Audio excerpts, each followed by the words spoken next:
Election से पहले की तैयारियों के लिए हमारे पास टोटल 14 CAPF की कंपनी प्राप्त हुई है। उनसे जितनी भी सीमाएं लगती हैं सभी पर 24/7 हमारे पदाधिकारी, फोर्स, मजिस्ट्रेट तैनात रहेंगे, जिसमें ज़िले की जितनी भी सीमाएं हैं, चाहे वो यूपी बॉर्डर से लगती हो या फिर जो हमारे बिहार के बाकी ज़िले हैं, और जितनी भी गाड़ियाँ ज़िले में अंदर आएंगी या ज़िले से बाहर जाएंगी, सभी को लगातार बहुत स्ट्रिक्टली चेक किया जाएगा।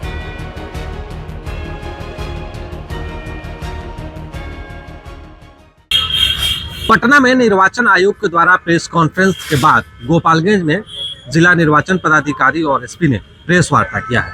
इस दौरान बताया गया है कि बिहार में यानी 10 तारीख को अधिसूचना जारी हो जाएगा। नाम निर्देशन यानी पत्र दाखिल की अंतिम तिथि 17 तारीख होगी। नाम निर्देशन में समीक्षा की तिथि होगी 18। अभ्यर्थी अंतिम वापसी जो होगा वो 20 तारीख को होगा। मतदान की जो तिथि होगी वो 6 नवंबर को होगी। यानी 2 चरणों में मतदान होगा और पहले चरण में गोपालगंज के 6 विधानसभा में मतदान होगा। वहीं मतगणना की तिथि 14 नवंबर को होगी और पूरी चुनाव की प्रक्रिया यानी 16 को खत्म कर ली जाएगी। सरकार 16 को बन जाएगी। इसको लेकर गोपालगंज के डीएम और एसपी ने प्रेस वार्ता किया है और उन्होंने कहा है कि कोड ऑफ कंडक्ट जो है 10 तारीख से लग जाएगा। इससे पहले हम लोग सभी जिले में जितने भी पोस्टर बैनर लगे हैं उन पोस्टर बैनरों को हटवाया जा रहा है। वही उन्होंने कहा कि आज से ही धारा 163 लग जाएगा। 5 से ज्यादा जो लोग हैं वो एक जगह पर इकट्ठा नहीं रहेंगे। चुनाव को लेकर यानी कई पर्व है उसमें भी लाउड स्पीकर बजाने को लेकर भी कई निर्देश जो है वो जारी किया गया है। साफ तौर पे कहा है कि सीसी एक्ट के तहत जो अपराधी हैं उन पर कार्रवाई की जाएगी और जो गुंडा परेड है वो थानों में गुंडा परेड कराया जाएगा। इसको लेकर जो है बड़ी आज बैठक जो थी गोपालगंज के निर्वाचन पदाधिकारी और एसपी के द्वारा की गई है। तो आप साफ तौर पर देखेंगे कि गोपालगंज के निर्वाचन पदाधिकारी पवन कुमार सिन्हा और एसपी अवधेश दीक्षित जो है वो क्या कुछ कह रहे हैं, सुन लीजिए। गोपालगंज जिले में 6 विधानसभाओं में इलेक्शन से पहले की तैयारियों के लिए हमारे पास टोटल 14 CAPF की कंपनी प्राप्त हुई है। हम लोग के द्वारा इन सारी कंपनियों के माध्यम से एक जॉइंट ऑपरेशन चलाया जा रहा है, जिसमें ज़िले की जितनी भी सीमाएं हैं, चाहे वो यूपी बॉर्डर से लगती हो या फिर जो हमारे बिहार के बाकी ज़िले हैं, उनसे जितनी भी सीमाएं लगती हैं सभी पर 24/7 हमारे पदाधिकारी, फोर्स, मजिस्ट्रेट तैनात रहेंगे, और जितनी भी गाड़ियां ज़िले में अंदर आएंगी या ज़िले से बाहर जाएंगी, सभी को लगातार बहुत स्ट्रिक्टली चेक किया जाएगा और इंश्योर किया जाएगा कि वोटिंग का जो प्रोसेस है वो इम्पार्शियल और एकदम फेयर तरीके से हो। जितना भी कैश का आवागमन है या फिर शराब, ड्रग्स का जो आवागमन है उस पर कड़ी निगरानी रखी जाएगी। इसके अलावा जितने भी ट्रबल मेकर्स हैं, जितने भी हम लोग के गुंडा एलिमेंट्स हैं, विधानसभा वाइज और बूथ वाइज ऐसे लोगों की हम लोगों के द्वारा लिस्ट बनाई गई है, सूची तैयार की गई है और इन सभी लोगों पर निरोधात्मक कार्रवाई की जाएगी। इन सभी लोगों को लगातार इन पे निगरानी रखी जाएगी और उसके लिए गुंडा परेड किया जाएगा। लास्टली, क्योंकि सोशल मीडिया कभी भी प्रभावित कर सकता है, पहले भी देखा गया है, तो सोशल मीडिया पे हम लोगों ने ऐसे लगभग 60 अकाउंट्स आइडेंटिफाई किए हैं जो पहले हेट स्पीच या फिर रूमर या फिर कम्युनली टेंस बातें बोलते हैं और भड़काने की कोशिश करते हैं, और उन सारे अकाउंट होल्डर्स को बुला करके बाउंड डाउन किया जाएगा।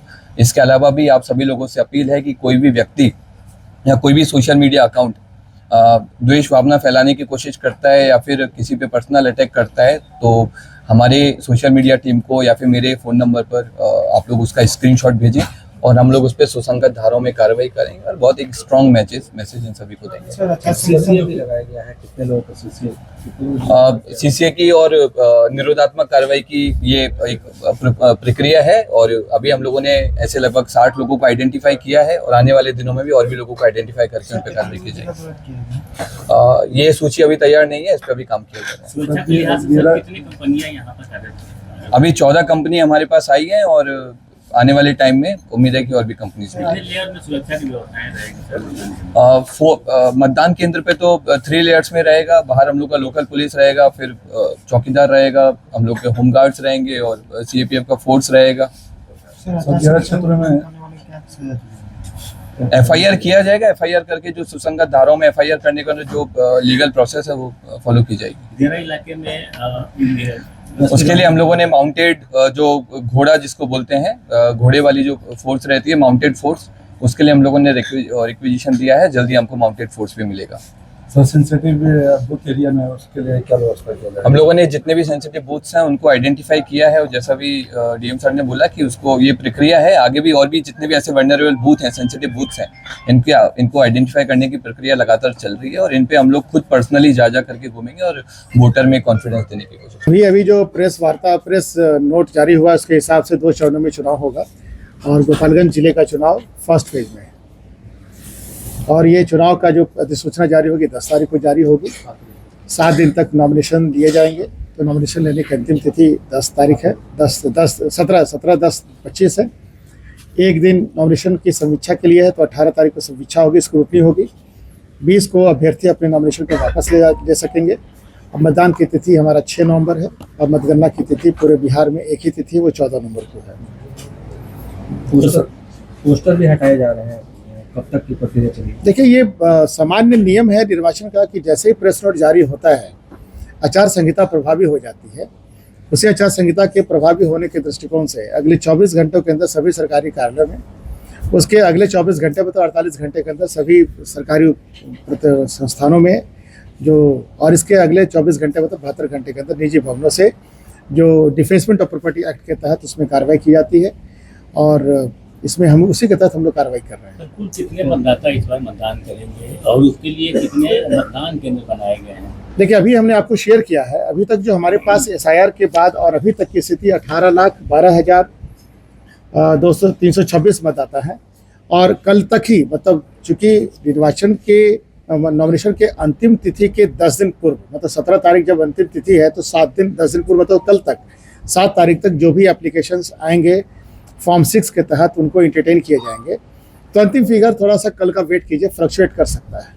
मतदान केंद्रों की संख्या कितनी होगी? 2373 है हमारे पास मतदान केंद्रों की संख्या। और सेंसिटिव मतदान केंद्रों की कितनी होगी?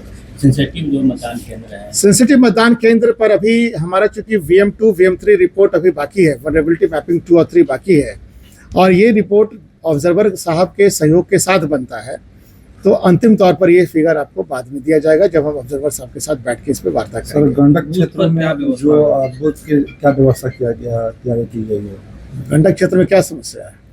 गंडक क्षेत्र में जैसे बाढ़ उस साइड में जो बूथ मतदान करने आते हैं उन लोगों के लिए क्या व्यवस्था किया गया? या फिर जो बूथ पर तो कभी धूप हो गई तो उस तरह के नहीं, शेड का देखिए, जहाँ तक वो तो आपको बताया कि एश्योर्ड मिनिमम फैसिलिटी के तहत शेड की व्यवस्था की जाती है। वैसे चुनाव का जहाँ तक मुझे लग रहा है कि जिस दिन हमारी वोटिंग होगी उसमें तक मौसम खुशनुमा होगा, और शेड तो वैसे हमको करना है। लेकिन जहाँ तक गंडक के पानी का स्थिति है, तो अभी की तारीख में गंडक में मात्र 53 लाख क्यूसेक पानी है, तो हमको नहीं लगता कि ये बहुत बड़ा सीरियस इशू है। तो इस पर होगा तो देखा जाएगा, इस पर कार्रवाई करेंगे, और इस हिसाब से पूरी जो भी व्यवस्था क्या व्यवस्था होगी? किसके लिए? दिव्यांग वोटरों के लिए 100% बिल्डिंग्स जो हमारे 1323 हैं उसमें हम लोगों ने व्हील चेयर की व्यवस्था की है। दिव्यांग ही नहीं बल्कि 85+ जो भी वोटर हैं उनके लिए असिस्टिंग हैंड भी उपलब्ध रहेंगे, ताकि उनको चढ़ा सके रैंप पे। ये सारी व्यवस्था हम लोग करेंगे, पहले भी हुई है, इस बार भी होगी। अगर बैलेट पेपर से जो देना चाहें उनके लिए क्या व्यवस्था है? पोस्टल बैलेट की तो अभी आपको हमारे शशि जी ने बताया था। पोस्टल बैलेट के संबंध में नियम ये है, 2 तरह की चीज़ें हैं। एक तो सर्विस सिलेक्टर्स, और जो चुनाव जो कर्मी हमारे निर्वाचन कार्य में संलग्न हैं, उनके लिए हमारे फैसिलिटेशन सेंटर पर डब्बे रखे रहेंगे, उनके मतदाता उनके वोट देने की सुविधा रहेगी, और वो पोस्टल बैलेट उनके कंसर्न जिलों को भेज दिए जाएंगे। पोलिंग एजेंट के लिए भी समय निर्धारित किया गया है कि कितना समय वो आते हैं, तो उनको फर्स्ट जो वोटिंग से पहले उन्हें चेक कराया जाएगा। देखिए, नियमतः तो 1 घंटा पहले मॉक पोल शुरू हो जाता है। तो मेरा तो आप सभी मीडिया बंधुओं के माध्यम से मेरा अनुरोध होगा कि वो कम से कम 1.5 घंटा पहले पहुंच जाएं, क्योंकि उनकी भी फॉर्मेलिटीज़ कुछ होती है, उनके भी सिग्नेचर का मिलान करना पड़ता है पोलिंग एजेंट का। तो वो पहुंच जाएं और मॉक पोल में सहयोग करें, और वो अंत तक हमारी पोलिंग एजेंट बने रहें, और तब तक बने रहें जब तक कि 70C का फॉर्म उनको नहीं दे दिया जाता है। मैं आपके माध्यम से ये विनम्र अनुरोध सभी अपने वेलो साहब से करना चाहता हूँ कि अकबकाए नहीं, और वो जो भी हमारे जो पोलिंग एजेंट्स हैं वो टिके रहें, और अंतिम तौर पर वो 17C की कॉपी आता उसमें EVM से मिलाकर देख लें कि वही उनको दिया जा रहा है कि नहीं दिया जा रहा है। सर, आदर्श आचार संहिता को लेकर के जो उल्लंघन करते हैं उन पर किस तरह की कार्रवाइयाँ की जाएगी? कार्रवाई होगी, SP साहब ने बताया कि प्राथमिकी दर्ज होगी सुसंगत धाराओं के तहत, इसमें कोई दिक्कत नहीं है। आपने साफ तौर पर सुना किस तरह से उन्होंने साफ ये भी कह दिया है कि सोशल मीडिया को लेकर भी विशेष नजर रखी जाएगी। सोशल मीडिया पर अगर आप कोई भी गलत खबर या कोड ऑफ कंडक्ट का वायलेशन करते हैं तो आपके ऊपर कार्रवाई कर दी जाएगी।